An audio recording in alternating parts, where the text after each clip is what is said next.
Hello বন্ধুরা, 2021-এ একটা movie এসেছিল হাসিন দিলরুবা। তাপসি পান্নু ছিল, বিক্রম মেসে ছিল, এছাড়াও হর্ষবর্ধন রানে ছিল।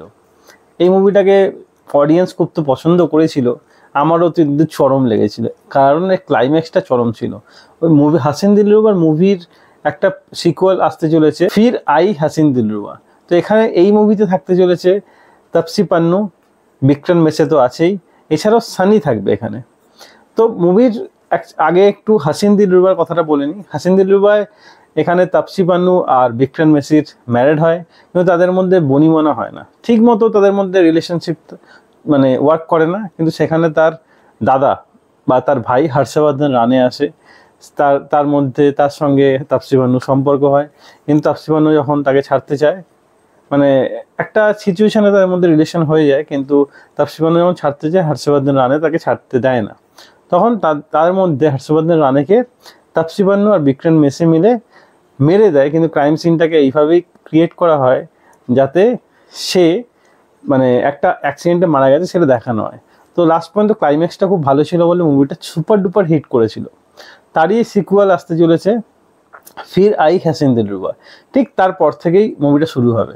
হাসিন দিলরুবাতে এখানে ইনভেস্টিগেশন করছিল অভিজিৎ, মানে আমাদের সিআইডির অভিজিৎ। তো এখানে অভিজিৎ তো থাকবেই, এছাড়াও নতুন একটা ইন্সপেক্টর যোগ হবে, জিমি সার্গেল। তো সে ইনভেস্টিগেশন করে বার করবে যে অ্যাকচুয়ালি ঘটনাটা ঘটেছিল কি, তাপসি পান্নুকে জেরা করবে এবং বিক্রম মেসিকেও হয়তো খুঁজে বার করবে। তো এখানে হাসিন দিলরুবা, ফির আই হাসিন দিলরুবারতেও সেম স্টোরি কিছুটা থাকবে, যেখানে তাপসি পান্নু আর বিক্রম মেসে তো রিলেশনশিপ ঠিক হয়ে যাবে, কিন্তু তার মধ্যিখানে তাদের যে গ্যাপ থাকবে, তাদের গ্যাপের মধ্যে ঢুকে যাবে সানি, থার্ড পার্সন এসে যাবে এবং তাদের মধ্যে শুরু হয়ে যাবে প্রবলেম। তারপর ক্লাইম্যাক্স, এইসব মুভির ক্লাইম্যাক্স যতটা বেশি ইন্টারেস্টিং হয় এই মুভিগুলো তত বেশি হিট করে। তো দেখা যাক কীরকম এই মুভিটা ক্লাইম্যাক্স হতে পারে। মানে ফিরাই হাসিন দিলরুবা, দেখা যাক। হাসিন দিলরুবার থেকেও আমার মনে হয় 2014-এ, মানে 2024-এ হাসিন দিলরুবার থেকেও ফিরাই হাসিন দিলরুবাদের আরও বেশি ভালো লাগবে। কারণ যদিও ওখানে হর্ষবর্ধন রানে ছিল, কিন্তু স্টোরিটা সেইভাবে মানে খুব ভালো ওয়ার্ক করেনি যতটা ক্লাইম্যাক্স ওয়ার্ক করেছিল। কিন্তু এখানে যতদূর মনে হচ্ছে বিক্রম মেসের সেই লেভেল বা অভিনয়ের লেভেল, অ্যাক্টিং লেভেল অনেক হাই হয়ে গেছে। তার আগের মুভিগুলো আমরা দেখে বুঝেছি যে বিক্রম মেসে কোন লেভেলের অ্যাক্টর হয়ে গেছে। তো এই ট্রেলারে তার অ্যাক্টিং মানে ঝরে ঝরে পড়ছে, মানে সে একাই 200 জনের সমান বলে মনে হচ্ছে তার অ্যাক্টিং দেখে বা তার অ্যাপিয়ারেন্স দেখে। তো সানিকেও খুব ভালো লাগে, আর তাপসি পান্নু তো আছেই, হাসিন দিলরুবা। তো দেখা যাক তাপসি পান্নুর হাসিন দিলরুবা 9ই আগস্ট রিলিজ হচ্ছে নেটফ্লিক্সে। তো দেখা যাক মুভিটা কতটা ভালো হয়। আমার তো ট্রেলারটা দারুণ লাগলো।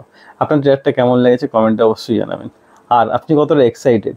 আর হাসিন দিলরুবা যদি দেখে থাকেন, তার যে ক্লাইম্যাক্সটা ছিল কীরকম ছিল কমেন্টে অবশ্যই জানাবেন।